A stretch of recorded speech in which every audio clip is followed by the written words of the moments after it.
Inside this video, I'll be ranking every tank brawler inside the game from worst to best, so make sure to stick around to see who's the best current tank brawler inside the game. We got some amazing brawlers that are tanks. Let's hop straight into it. Coming in at number 12. Now, sadly, I'm gonna put Bull at number 12. Now, Bull can be used as a good heist brawler, especially with the new heist rank change. It has nerfed him because he's not able to just dump out insane damage repeatedly.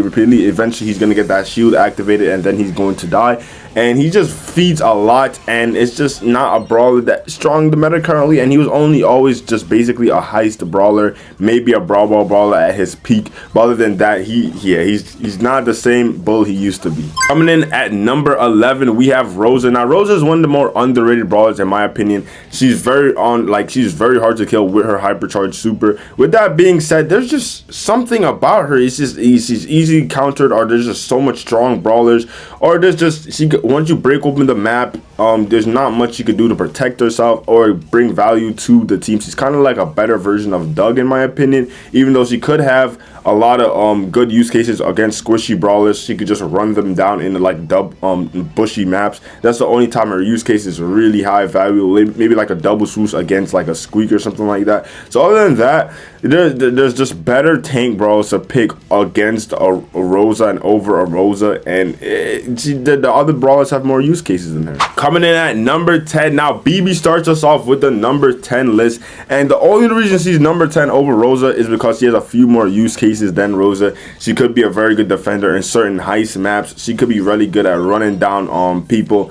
Inside of ranked, she could even be a sneaky last pick if opponents do not draft like smartly. So that's the only thing about BB. She's very good. BB is very hard to hit and could run you down and literally cause surprising amount of damage, and could cycle their gumball a lot faster. Popping into number 9, we have Meg. Now, Meg here is a good solid all-around tank brawler. If you're thinking of solid and decent at the game, it's Meg. Now, Meg just provides a lot of pressure on squishier comps, but when she's facing off against other tank mates like herself, she tends to get her destroyed. Her tank form is going to immediately get destroyed, and then she's just going to be her little form and she's going to die. So other than that, she provides a lot of pressure. She could be a sneaky pick on like maps like Knockout out in the open when there's a lot of snipers. She could just cause down a lot of pressure and provide a lot of space for you guys. That's what tanks are good at doing. But there's just a lot of stronger tanks that do this, or just have insane squad wipe or damage capabilities.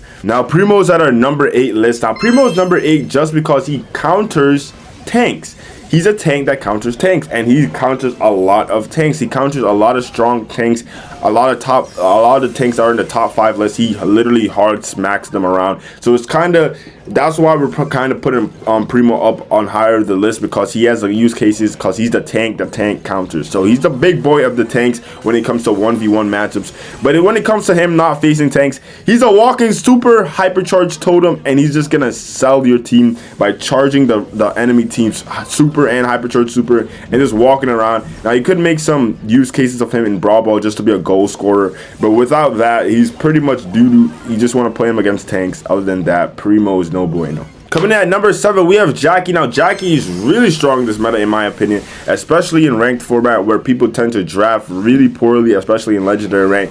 You could run it down with a good Jackie as a last pick or second to last pick and cause a lot of damage. Her hypercharge and her pull-in mechanic could provide easy super goals and easy pressure and easy just squad wipes even. Like, Jackie is a strong brawler. I like Jackie.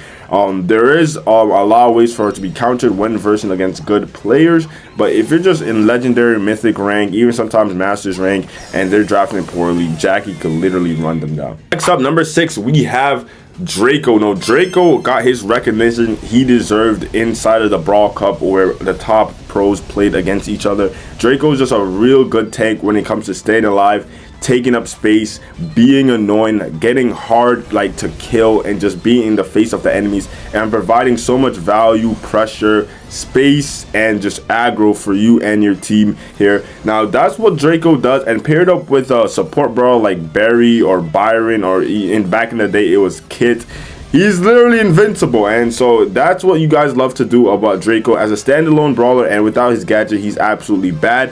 But with those mechanics, with the gadget equipped and a healing brawler, he could be a very strong tank brawler. Now we're hopping straight into our top 5, and we're gonna start off here with my top 5. Frank. Now Frank is good because he's kind of like a Meg and like a Jackie, but with more pressure. He could open walls, which do counter him, but in certain scenarios it won't counter him because his teammates could make up for him breaking his own walls. And he could just stun out, he could stun, he could just cause a lot of damage. He has like one of the most HP out of all the tanks, which is insane.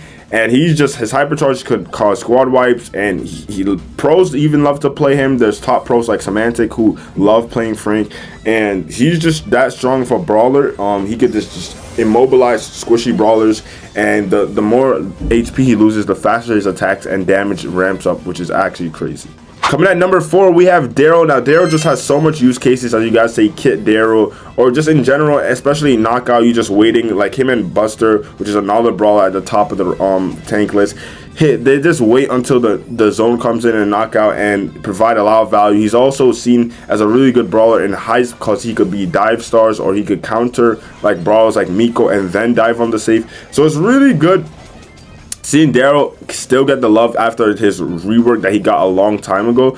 He's still getting the love. He's still surviving. You know, his hypercharge is not the best of hypercharge, but he still makes it work. And he's always going to be a brawler that you always have to look out for in the drafting format, because he could really just roll on anyone. And he's like a tank / assassin. There's not much tanks that have that ability just to get on top of you like that quickly. But with one of those mechanics, he's just that strong for tank.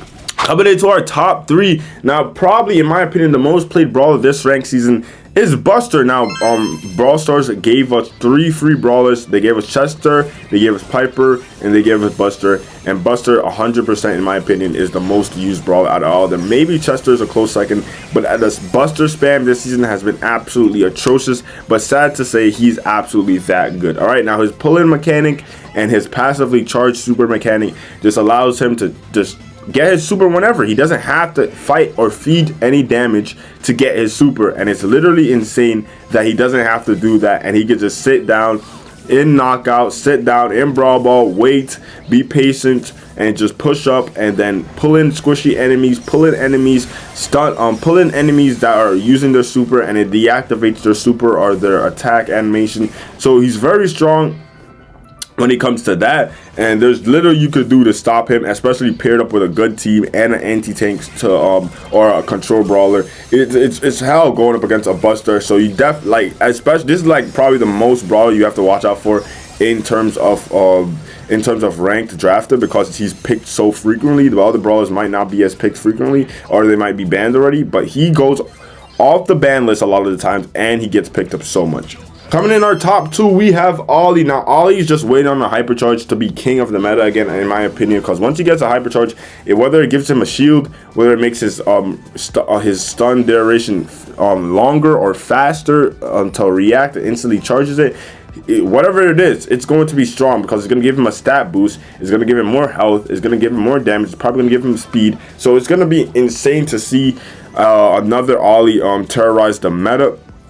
But he's just really strong now. He does get counters by the likes of Primo, who I was talking about as the monster tank counter. So there's a ways of taking him away. But once he's picked up, it's just you're automatically on defensive mode. Now you're picking brawlers to defend the enemy, other than to be aggressive on the enemy inside of draft. So that's just a strong brawler to pick and make your enemies play in a defensive way, and then you could catch them lacking in the draft if you guys know how to draft, or you could just find other ways to kill them with the Ollie. It's really strong, but nothing is as strong as the shrimp in number 1. Coming at number 1, we have no one else but Hank. All right, now Hank is that brawler. He's just a walking shrimp tank that deals 4,000 peak HP, who could run you down, who when like, let's say layer cake, he has so much walls to deal with.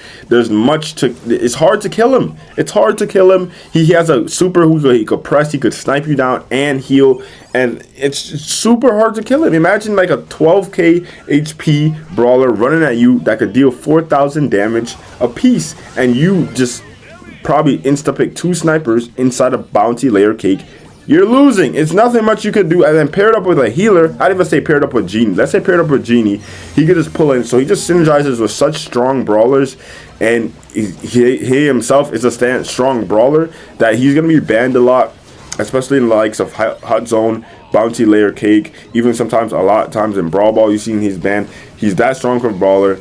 This is the top brawler, the top tank brawler inside of the game, and a top 5 brawler inside of the game as well, in my opinion. So with that being said, if you guys are new to the channel, make sure to like, subscribe. I will be going live later today, so check out the video. We're out of here.